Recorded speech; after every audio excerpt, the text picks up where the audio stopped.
Ronaldo announces his return. Neymar and Mbappe are set for a Real Madrid showdown. Arsenal must pay big bucks for Nagelsmann. Zlatan teases his new club, and a transfer roundup all coming up in the next few minutes. As I'm your host, Matt Froelich, here with the Onefootballers, and this is the Daily News.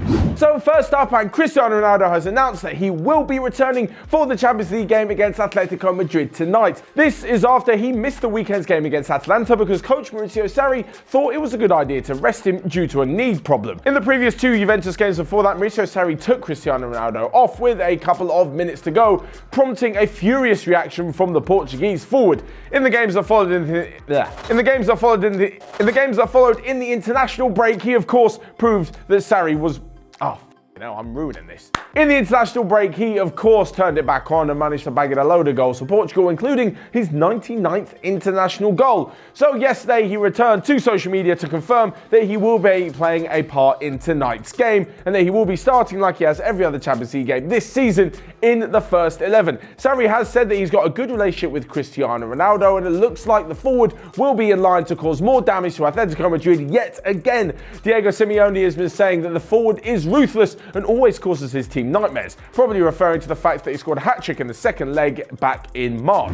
And talking of returns, we will see Neymar back in some Champions League action as well, as him and fellow PSG forward Kylian Mbappe are set for a showdown with Real Madrid. This game, PSG-Real Madrid, there's just so much to unpack. There's players who could move from one club to another, there's former players playing against their former clubs like Angel Di Maria, and basically there's Zinedine Zidane trying to tempt Kylian Mbappe to come and join his side. So let's first off look at that. He said in the press conference that he loves Mbappe and that he would love to have him at Real Madrid. This, of course, is going to cost a ridiculous amount of money. Whatever happens, in my opinion, Mbappe is just destined to play for Real Madrid. Whether it's January, next summer, 3 summers time, whenever, he will be a Galactico at one stage. As for Mbappe, well, he's got a job to do tonight alongside Neymar, who continues his return from injury after playing 65 minutes against Lille on Friday night. But that isn't where the narrative ends for this huge game, as Real Madrid can go through to the knockout rounds of the Champions League by picking up a win. And also, Gareth Bale has got to be reintegrated into the squad after getting booed when he came on against Real Sociedad at the weekend. Of course, this was his first appearance dancing in front of that Wales goal for Madrid flag,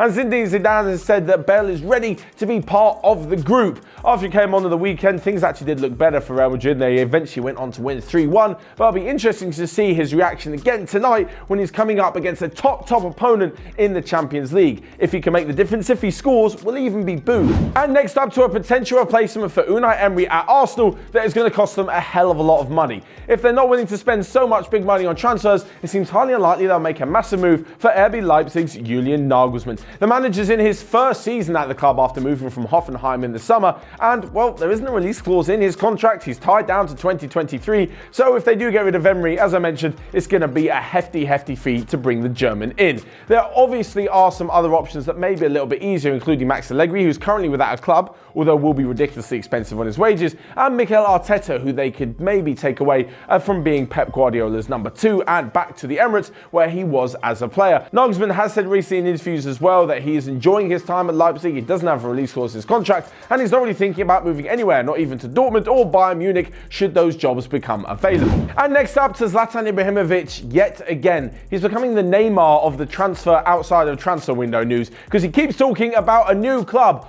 Finally, though, it looks like he may have settled on one. That is Hammarby in the Swedish Premier Division. This whole connection may have come about because LA Galaxy's major owners, AEG, have also got a big stake in Hammarby, the Swedish club. So maybe a few phone calls were made as Zlatan Ibrahimovic decided to head back to Sweden, where he left Malmo all those years ago. After being linked with the likes of Spurs, Man United and AC Milan in the last few weeks, seems a bit odd that the 38-year-old would then go to Hammarby. No offence, but the level of Swedish football isn't quite the level of some of Europe's biggest leagues. So lastly but not least, we come to a quick roundup of the rest of the day's transfer news, where Raheem Sterling's refusing to sign a new Manchester City contract until Pep Guardiola does the same.